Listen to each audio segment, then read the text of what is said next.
Hello and welcome back to another video. In this problem, we're asked some basic questions about functions. So first, what is a function? A function is a relation for which every input has a unique output.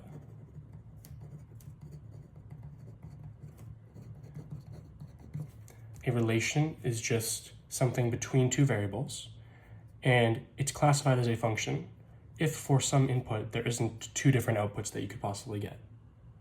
Right? If I plug in 2, I'm going to get 5, and 5 is the only value I could get.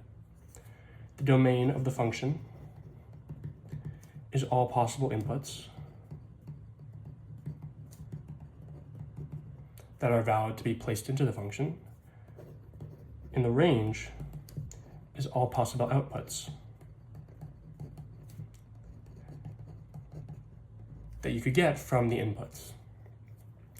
The graph of the function is the physical representation of it,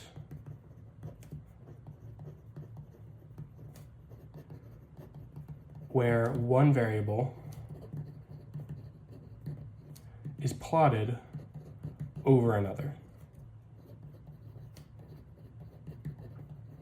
The most common example of this is the xy plane, where we're graphing y over x. And C, how can you tell whether a given curve is the graph of a function? The vertical line test, which states that if you place a vertical line anywhere on a function, it can intersect it at most once.